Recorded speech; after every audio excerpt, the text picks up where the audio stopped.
Mayong adlaw katawhan sa Dios sa Archdiocese sa Osamis. Akong timbaya sa mga mag-umag mga mananagat. Ako pong pasalamat sa makugihon nga pagpangalagad ni Father Andeljan Baran nagasaulog sa iyang ikaupat nga kasumaran sa iyang ordinasyon sa pagkapari kagahapon, Abril 28. Akong pasalamat niya tungod kay siya gaalagad nga matinud-anon ug hinaot nga sa kanunay ikaw mamahimo gayud nga usa ka matinud-anon ug usa ka madasigon nga pari sumala sa laray ni Melchizedek. Ug ingon man usab niadtong Pitsa 27 akong pasalamat ni Father Edgardo Ponce nga maoy host sa mga young clergy nga gatapok niadtong Lunes. Busa ngadto ni Father Edgardo Ponce, ang kura paroko sa St. Matthew Parish, Aluran, Misamis Occidental, ug ingon man usab sa mga religious organizations o sa PPC President nga mao si Ma'am Elmi Y. Bahin, nga na kanimo Ma'am Elmi og sa imong pundok sa Paris Pastoral Council. Salamat kaayo sa inyong mainiton nga pagpangalagad. Mitambayayong kamo sa inyong kura paroko nga mao si Reverendo Padre Edgardo Ponce. Busa usbon ko, maanindot kaayo ang tapok sa mga kabatanunan nga pari. Maanindot kaayo ang ilang pagbinayloay, silang pamalandong kay kini gipanguluhan usab ni Seminarian Mark Ben Sereno. Busa salamat kaayo Seminarian Mark Ben Sereno. Kini si Mark Ben Sereno atong iampo aron magpadayon siya sa iyang pagpangalagad kay siya nakahuman naman sa teolohiya sa St. Mary's Theologate o hinaot nga ikaw madasigon nga moalagad sa simbahan o ikaw ordinahan unya pagka-diakono. Busa salamat kaayo sa pamalandong nga gipaambit niadtong gathering sa young clergy didto sa Aluran sa parokya ni San Mateo nga gipanguluhan ni Reverendo Padre Edgardo Ponce, ang kura paroko, o ang mihatag sa pamalandong mao si Seminarian Mark Ben Sereno. O ingon man usab, usbon ako ang pagpasalamat sa maanindot usab nga kasaulugan sa paghandom sa Presbyteral Ordination Anniversary ngadto ni Father Andeljan Baran. Karong adlawng Miyerkules, atong gisaulog ang kapistahan ni Saint Catherine of Siena, usa ka Virgin and Doctor of the Church. Og atong mahinumduman nga si Saint Catherine nga namatay niadtong tuig 1380 o siya usa ka tertiary mystic and author sa gitawag og dialogue, usa ka peacemaker within the church and renewer of religious life, work toward ending the Avignon papacy under Gregory XI in 1377, declared Doctor of the Church in 1970, and patroness of Italy and Europe and the Dominican tertiaries. Ang ato karon akong basahon usa ang kinabuhi ni Saint Catherine of Siena. Nindot kini ang kinabuhi ni Saint Catherine of Siena. Pamati kamo ha. Natawo siya sa 1347 ug namatay sa tuig 1380. O laktod pagkasulti ang iyang kinabuhi murag kuan lang kining 33 years lang siya, 33 years old. Pero sa iyang 33 years old, daghang kisag nahimo. Atong hinumduman nga, Catherine, the 25th child of Jacopo and Lapa Beninicasa, was born at Siena, Italy on March 25, 1347. Limang ka, ika-25 siya ka anak nila ni Jacopo o ni Lapa. O she grew into an intensely religious girl and prostrated the designs of her mother to have her married to a wealthy suitor by chopping off her luxuriant golden hair and disfiguring herself. Grabe no? Tungod kay ang iyang mama, gusto siya nga siya ipapangasawa sa usa ka dato nga tao. Ug unsay gibuhat ni Saint Catherine of Siena, nindot man kay iyang buhok. Iya man ning giputol. Unya iya pag nga gisamad-samaran ng iyang naong aron mawala ang iyang kagwapa ug ma-disfigured ang iyang pagka malumo o pagka maanindot nga dagway. However, her father was supportive of her and offered her a room at home to be alone with God in prayer. At the age of 18, Catherine joined the Dominican Third Order. For 3 years, she lived in silence, prayer, and austerity. She left her cell only to attend daily mass. It was the seed time for her future mission. The young contemplative was blessed with several mystical experiences. In one of the many visions she had, the Blessed Virgin presented her to Jesus, who placed a golden ring on her finger. At the age of 26, Catherine was favored with stigmata, but with such an excruciating pain that she fell unconscious. For full 8 years, she lived only on the Holy Eucharist she received daily, with neither food nor drink of any sort. Kuyawa, no? Kining sato pa di ay, at the age of 18, ni apil siya sa Dominican Third Order. Unya, for 3 years, mipuyo siya sa in silence, prayer, and austerity. O siya, mugawas lamang, aron mo attend og Holy Mass. O siya, for full 8 years, nipuyo lamang siya sa Holy Eucharist. Ang iyang gikaon, Holy Eucharist na yun. O wala siya gikaon nga pagkaon. Muna nga, kining doon na say stigmata. Kining stigmata, kinibang samad ba? Kining samad ba dinhi? Ana, parehabo ni Padre Pio. Kunya, kining nadawat niya at the age of 26. In 1370, a divine voice instructed Catherine to leave her cell and preach the word of God. In the midst of political and religious turmoil that overwhelmed Europe, she rose like a towering prophet to warn of dangers to come unless peace is established between warring groups. Pero may numdum puntaan ni Pope Leo the 14th nga siya ang nahimo nga tingog din iyang giingnan si Trump o ang Israel nga muhunong na sa gubat. Din si Pope Leo mi santa nga ihunong na ang gubat sa Russia ug Ukraine. Pero atong hinumduman nga si Pope Leo gipanghimaraot ni Trump o sa asawa po ni Trump. Pero atong hinumduman nga mibarug siya mitindog o gani ato man nga gidasunan usab mao tong naghimo kita sa usa ka gitawag og kining peace, kanang prayer for peace. Ato kanang gihimo og ang tibuok nga simbahan sa Pilipinas mihimo sa usa ka holy hour o pag-ampo sa kining mao nga kasaulugan og nahimo kadto niya human gayon sa piyesta o pagka-piyesta gyud sa Divine Mercy busa atong mainumduman nga si Pope Leo XIV ang mibarog og mitindog nga miingon hunungon na ang gubat dinha sa Middle East. And thousands of people, priests, religious and laity gathered around to listen to her words.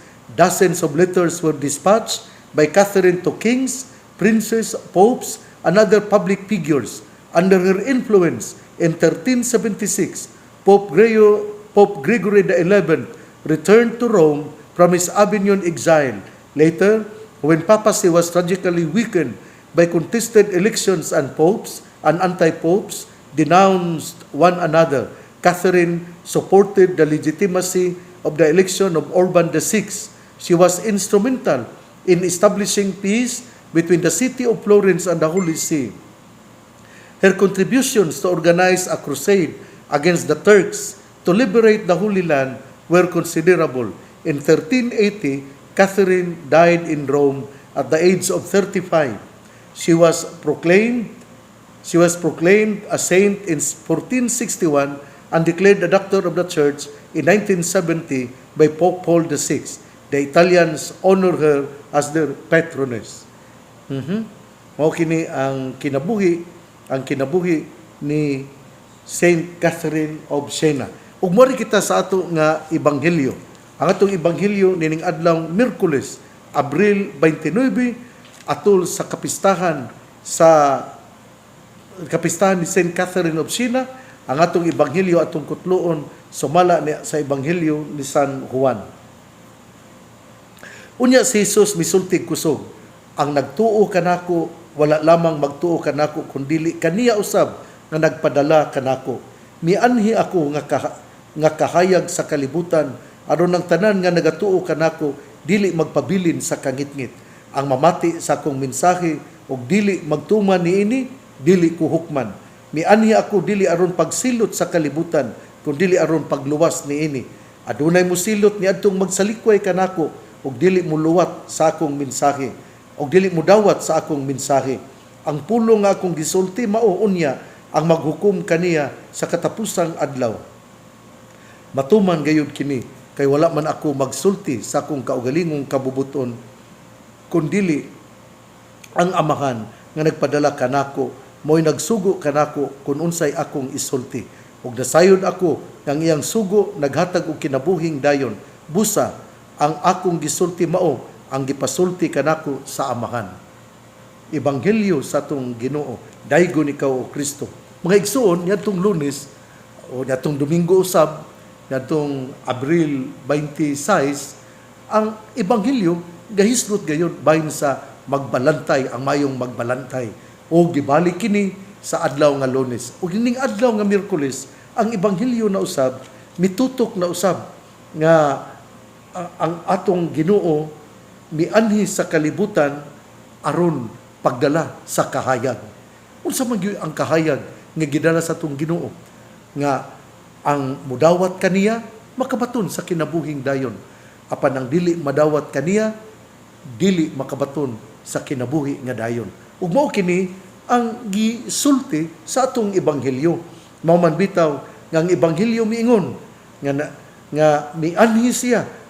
Mianhi ako nga kahayag sa kalibutan aron ang tanan nga nagatuo kanako dili magpabilin sa kangitngit. Ato gyud kining dawaton, kining kunaata sa kahayag nagpuyo kita sa grasya. Ug unsa man ang grasya? Ang grasya mao ang magdala kanato aron kita mupadayon sa atong panaw padulong sa gingharian sa Dios. Pero ang grasya mao gyud ang atong Ginoo.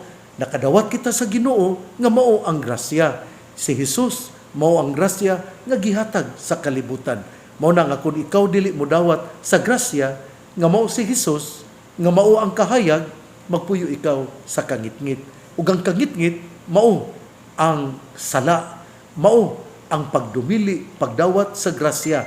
Ang kangitngit mao ang gahom nga gapuyo nga mao ang kinabuhi ni Satanas. Mao na nga kung ikaw anaa sa kangitngit, napuy-an ka ni Satanas. Kung ikaw anaa sa kangitngit, napuy-an ka sa pagpakasala. Kung ikaw anaa sa kangitngit, wala ka sa grasya sa atong Ginoo. Pamalandungi kuno. Kumusta man ang imong kinabuhi? Kung ang imong kinabuhi sa kanunay, permi lang kang mudaot sa imong silingan, permi lang ka nga magsigi og sultig dautan ngadto sa imong bana nga ang imong bana permi nimong tungluhon, ang imong mga anak permi nimo nga pangasab-an, tingali angayan tingali nga mamalandong sab ka kay tingali stressful na kayo ang imong kinabuhi. Muna nga ang kinabuhi nga madagayaon nga gipanalanginan sa Ginoo, kinabuhi din ikaw nahimo nga tuburan sa panaghiusa. Pero kung ikaw tuburan sa pagkabahin-bahin, wala ka sa grasya. kay ang grasya mauman ang panagiusa sa Amahan, sa Anak, ug sa Espiritu Santo. Kung naa ka sa disgrasya, ikaw mubahin-bahin kag yun. Muna, pamalandungi ko no, ikaw usa ka pari, ang imong gipanghimo, alang ba sa panagiusa sa presbyterium? Kung ikaw dili mo apil sa presbyterium, dili ka maayo nga pari, kay dili man ikaw gahatag og maayong panig-ingnan sa imong isig ka pari.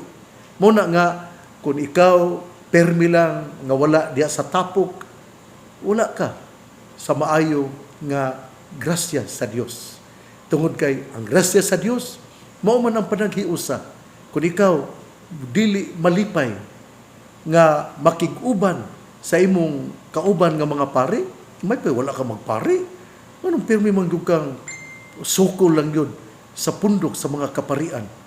Ngano man yun nga permi man kang dili ganahan nga makig-uban sa imong mga kaparian? Ang tao nga apil sa pamilya, malipay nga makig-uban sa iyang banay. Pero kung ang tao dili apil sa pamilya, siya ang sinugdanan sa pagbahin-bahin sa maong pamilya. Muna nga, ako yung hangyoon, doon natin presbyterium, nga day kag ingon nga, mulakaw ka, noon sa man ka, noon sa ka, kaluoy po nimo eh. Pero I pray for you. Ako naluoy, ngay nana imong kinabuhi. Aw, kung inana yun, may patingali nga, kanang, unsa man, sa may maayong, mupahulay ka, amot lang ka, kay lisod po na kayo nga, kanang, dili ka mo apil sa presbyterium. Yung presbyterium good meeting, naana man din na nato mahibaw-an unsay angayan natong buhaton aron mas mainiton o mas bulawon pa ang atong pagpang-alagad. Mao na nga dunay presbyterium aron puta makahibalo aron kita magtinabangay sa usag-usa. Kini bitong ako nalipan gyud ko sa kining mga kaparian. Well, 99% nganuman tungod kay kun duna gali mga tabangunon ang mga kaparian mutabang yun. Nanoy duha o tulo nga dili gyud mutabang. Nga malipay ka ana nga dili ka mutabang. Uy, kinahanglan nga mutabang ta. Uy, kay kun dili ka mutabang, maabot ang panahon nga dili pug katabangan nila sa mga kaparian. Muna nga mupaambit gyud ta. Kay ang taong hakog wala gyud luna sa langit. Nabay santos nga hakog wala man. Ang santos matinabangon yun. Nga ikaw nga daghan na kayo ang pagtinabangay, panalitan ron mga Christmas party, pagtinabangay man muhatag og pila ka pisos para lang nga ikaw dili gyud nga ikapay dili ni ako noon ako tambag lang ni ba nga magtinabangay ta nga magpakita ta nga kita we belong to the presbyterium, and when we belong to the presbyterium then we feel as one. Kana bang gitawag tag kuan bitaw kana in one we are one. Mao man ni ang motto ni Pope Leo XIV. Una nga ato pong puy-an nga in one we are one. Nga ikaw mudawat lang kanya di ka mutabang ikalain po danang. Adili ni ako pamuyboy pero murag inana po tingali. Kanang mamuyboy gyud tingali ta nga kangayan mo mudawat lang ka oy nya di man ka mutabang di ka mo paambit. Aw mo ni ako ning nasulti tungod kay ang ato gud nga ebanghelyo karon ang sentro mao man gyud ang claim ni Hesus nga miingon ang nagtuo kanako wala lamang magtuo kanako kun dili kaniya nga nagpadala kanako. Mianhi ako sa kalibutan isip kahayag o aron ang tanan nga nagatuo kanako dili magpabilin sa kangitngit. Muna nga ningon ko kun naa ka sa kahayag gapuyo ka sa grasya. Unsa may grasya nga si Hesus anaa sa imong kinabuhi, nga si Hesus imong nadawat diha sa Eucharistia, nga si Hesus mo'y gahatag kanimo og grasya, gahatag kanimo og kusog aron ikaw magpadayon sa pagpang-alagad. Pero kung anaa ka sa kangitngit, ikaw gipuy-an ni Satanas. Hakog ikaw, dili ikaw matinabangon ug wala ikaw kining pagtan-aw sa kaayuhan sa uban. Ang imong gihunahuna alang lang yun sa imong kaugalingon. Mao na nga dili ka mutabang, maayo lang kang mudawat, pero dili ka mupaambit, maayo nang imong kinabuhi. Unya, sa atong pagpang-alagad, nagyud ang sakripisyo. Mo na nga ang atong ebanghelyo miingon nga ang mamati sa kong mensahe og dili og nagatuman niini dili ko gayud hukman, pero kung ikaw namati apan wala magtuman niini hukman ka gayud. Mo na nga ang atong Ginoo bisan pa niini siya puno gyud sa gugma kay mingon man siya mianhi ako dili aron pagsilot sa kalibutan kundi aron pagluwas niini.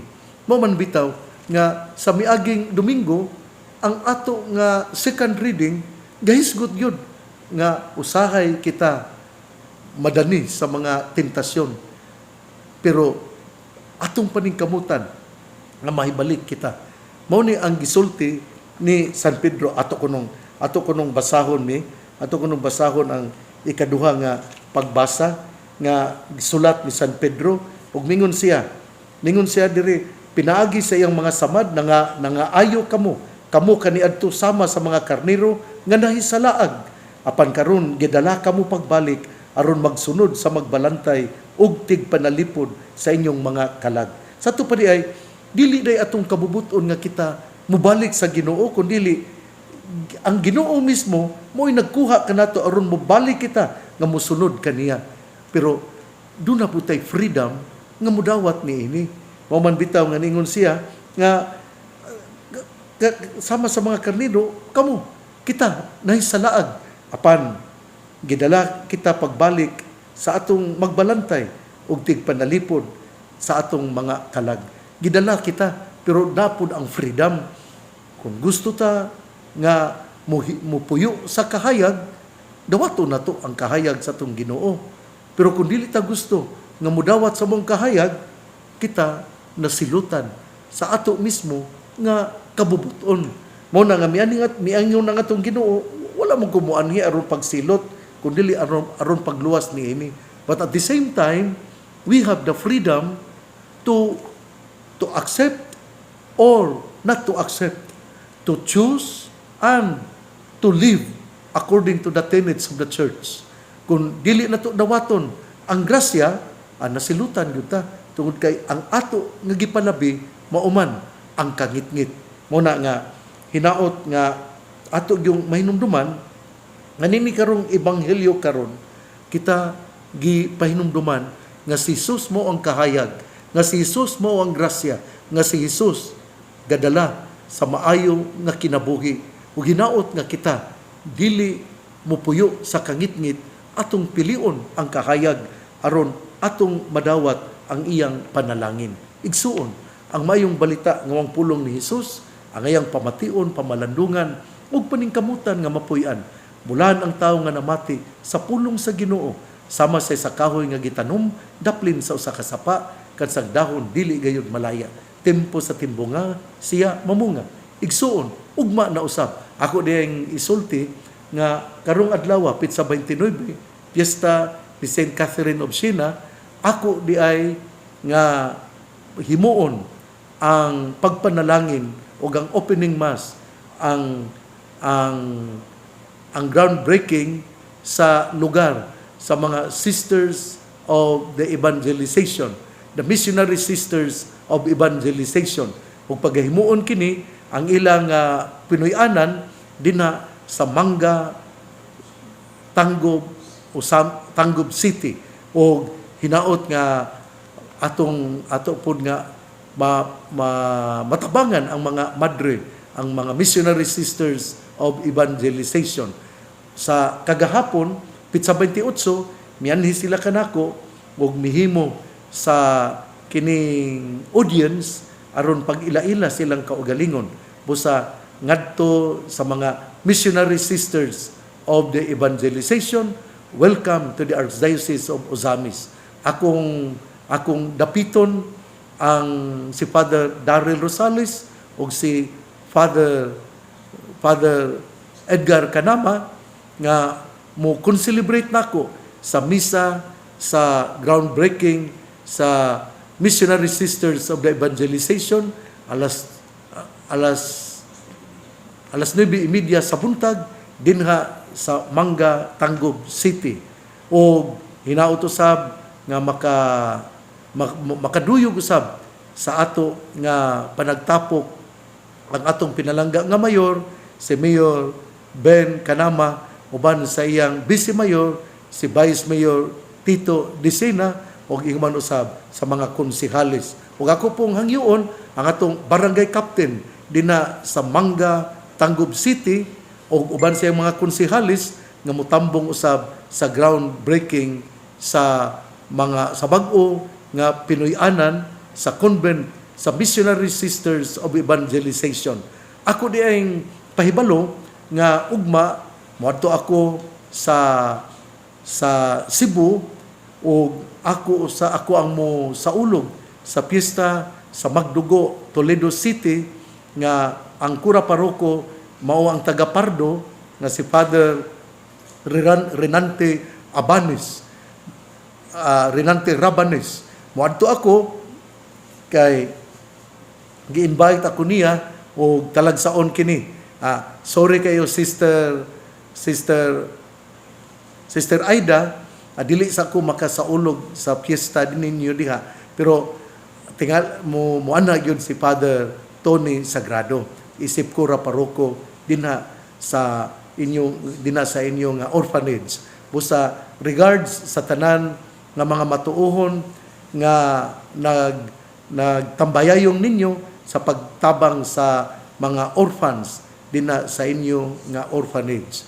O ingon man usab sa Pizza 2 sa alas 4 sa hapon mao ang misa sa kapistahan, sa bisperas sa kapistahan dinha sa Talairon. Ang kura paroko mao si Father Regidor Yeye Abalde dinha sa Talairon, Oroquita City, Misamis Occidental. Ang misa sa bisperas alas 4 sa hapon.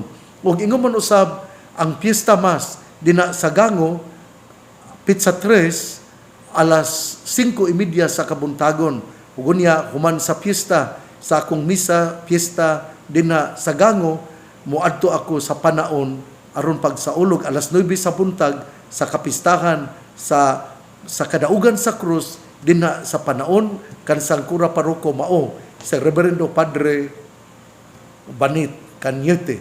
Busa ngadto sa taga Panaon ang atong misa sa piyesta Mayo 3 alas 9 sa buntag, ug dinha sa Gango alas 5:30 sa buntag. Kura paroko mao si Father Tony Sagrado. Natong tanan atong ipadayon ang ato nga debosyon sa krus, atong hinumduman nga ang krus dili timaan sa kamatayon, ang krus timaan sa kinabuhi, tungod kay pinaagi sa krus ang kalibutan na luwas, pinaagi sa pagkamatay o pagkabanhaw sa atong Ginoo. Ang krus simbolo sa atong pagtuo. Ang krus mao'y gahatag kanato o mga kadasig aron kita mo padayon sa atong panaw. Atong hinumduman nga si Jesus miingon, buot kang musunod kanako, pasana ang imong krus ug sunod kanako. Kay ang krus mauman ang mugiya kanato aron kita mulakaw padulong sa iyang gingharian. Padayon kita sa atong pagpang-alagad, pinaagi sa pagsabay sa krus dinha sa atong abaga. Ang tao nga gahayon dili gayon makapadayon sa mainitong pagpang-alagad, pero ang tao nga nagpasan sa krus mainito ninuon siya nga moalagad. Ang pangaliya sa mahal nga Birhen Maria nga gisangpit sa mga misamisnon nga birhen sa kuta, ang Ginoo magapanalangin kanatong tanan sa ngalan samahan sa Anak ug sa Espiritu Santo. Amen. Mag-inampuay kita, mag-angay kay ang pag-ampo mao may gahom aron kita lig-unon sa atong panaw padulong sa gingharian sa Dios. Ampo, ayaw gayon paglurang sa pag-ampo. God bless, mabuhay tayong lahat.